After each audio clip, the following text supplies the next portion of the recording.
Welcome friends. Raja Rani serial இன்னைக்கு எபிசோட்ல வரக்கூடிய இன்ட்ரெஸ்டிங்கான சீன்ஸ் பத்தி பார்க்கலாம். சந்தியா சிவகாமிட்ட சொல்றாங்க, நான் ஐபிஎஸ் ட்ரைனிங்காக சென்னை போகணும் அத்தை அப்படின்னு சொல்றாங்க. அதெல்லாம் நீ சென்னைக்கு போகக்கூடாது அப்படின்னு சிவகாமி சொல்றாங்க. ஏற்கனவே நீ பரீட்சைக்கு போகணும் அப்படின்னு கேட்டதுனால அந்த ஒரு தடவை மட்டும் நான் சென்னை போறதுக்கு அனுமதி கொடுத்தேன், திருப்பி எல்லாம் என்னால கொடுக்க முடியாது அப்படின்னு சொல்றாங்க. சரவணன் அப்பா சொல்றாரு, எல்லா நேரத்திலையும் பிடிவாதமா இருக்காத சிவகாமி அப்படின்னு சொல்றாரு. பாவம் சந்தியா, கை கெட்டினது வாய் கேட்டாத மாதிரி பண்ணிராத அப்படின்னு சொல்றாங்க. பார்வதியுமே சந்தியாவுக்கு சப்போர்ட் பண்ணி பேசுறாங்க. ஐபிஎஸ் ஆகணும்ன்றது அண்ணியோட சின்ன வயசுல இருந்து கனவுமா அப்படின்னு சொல்றாங்க. ஒரு தடவை அவங்க ட்ரைனிங் போறதுக்கு நீ ஓகேன்னு சொல்லுமா அப்படின்னு சொல்றாங்க. சரவணனும் எவ்வளவோ எடுத்து சொல்றாரு, தயவு செஞ்சு இந்த ஒரு தடவை மட்டும் ட்ரைனிங் போறதுக்கு அலோ பண்ணுங்கம்மா அப்படின்னு சொல்றாரு. சிவகாமி சொல்றாங்க, சரி இப்ப அவ ட்ரைனிங் போகட்டும், அதுக்கப்புறமா போஸ்டிங் அவங்க எங்க போடுவாங்க அப்படின்னு கேக்குறாங்க. அது நம்மளால சொல்ல முடியாதுமா அப்படின்னு சரவணன் சொல்றாரு. சந்தியா தென்காசியை தாண்டி வேற எங்கேயும் வேலைக்கு போக கூடாது அப்படின்னு கண்டிஷன் போட்டு தானே நான் இதுக்கு ஓகேன்னு சொன்னேன் அப்படின்னு சொல்றாங்க. சந்தியாவோட மாமியார் சொல்றாங்க, சந்தியாவுக்கு வேலை எங்கனாலும் போடுவாங்க, எந்த ஊர்லனாலும் போடுவாங்க, அப்படி புருஷன் குடும்பத்தை விட்டுட்டு இந்த மாதிரி தனியா கஷ்டப்படணும்னு அவளுக்கு அவசியமா அப்படின்னு கேக்குறாங்க. அர்ச்சனா சொல்றாங்க, ஆமாத்த ஒருவேளை மகாராஷ்டிரால கூட போடலாம், அப்ப சந்தியா பீடா போட்டு சுத்திட்டு இருப்பா அப்படின்னு சொல்லி நக்கலா பேசுறாங்க. குடும்பத்துல இருக்க எல்லாருமே இப்போ சந்தியாவுக்காக சப்போர்ட் பண்ணி பேசுறாங்க.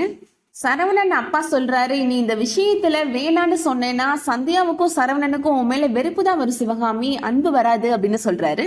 சிவகாமி இப்ப நல்லா யோசிச்சு பாக்குறீங்க, எல்லாருமே அவளுக்கு சப்போர்ட் பண்ணி பேசுறதுனால நான் இதுக்கு ஒத்துக்கிறேன், அவ ட்ரைனிங் போயிட்டு வரட்டும் அப்படின்னு சொல்லிடுறாங்க. ஆனா இவன் நாட்டுக்காக போலீஸ் வேலை பாக்குறதுக்கு முன்னாடி வீட்டுல போலீஸ் வேலை பார்க்கட்டும் அப்படின்னு சொல்றாங்க. சரவணன் சென்னைக்கு போய் சமையல் போட்டியில ஜெயிச்சுட்டு வந்து 5 லட்சம் ரூபாய் பணம் கொண்டு வந்தான்ல, அந்த பணம் காணாம போச்சுல, அது யாரு திருடுனாங்கன்னு சந்தியா கண்டுபிடிச்சு கொடுக்கணும் அப்படின்னு சொல்றாங்க. அவ அதை கண்டுபிடிச்சு கொடுத்துட்டான்னா தாராளமா அவ ட்ரைனிங் போகலாம் அப்படின்னு சிவகாமி சொல்லிடுறாங்க. சந்தியா சிவகாமி சொன்ன கண்டிஷனுக்கு ஒத்துக்கிறாங்க. கண்டிப்பா இந்த பணத்தை யாரு எடுத்தாங்க, அது இப்ப எங்க இருக்கு, எல்லாத்தையும் நான் கண்டுபிடிப்பேன் அப்படின்னு சொல்லிடுறாங்க. அடுத்ததா சந்தியா யோசிச்சுட்டே நின்றுட்டு இருக்கிறாங்க. அப்ப சரவணன் அங்க வராரு. அம்மா உங்களை ரொம்ப கஷ்டப்படுத்துறாங்கல்ல அப்படின்னு கேக்குறாரு.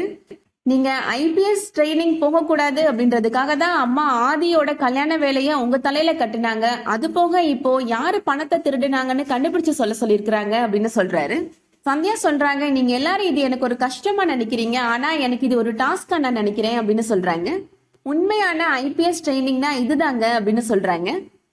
நான் ஐபிஎஸ் ட்ரைனிங் போனேன்னா எனக்கு உதவுறதுக்கு நிறைய பேர் இருப்பாங்க அப்படின்னு சொல்றாங்க. ஆனா இது தனி ஒரு ஆளா இந்த கேஸை நான் எப்படி முடிக்க போறேன் அப்படின்றது எனக்கே என்ன ப்ரூவ் பண்ணி காமிக்கிறதுக்கு ரொம்ப யூஸ்ஃபுல்லா இருக்குங்க அப்படின்னு சொல்றாங்க. கண்டிப்பா நம்ம வீட்டுல தான் யாரோ அந்த பணத்தை எடுத்திருக்கணும் அப்படின்னு சந்தியா சொல்றாங்க.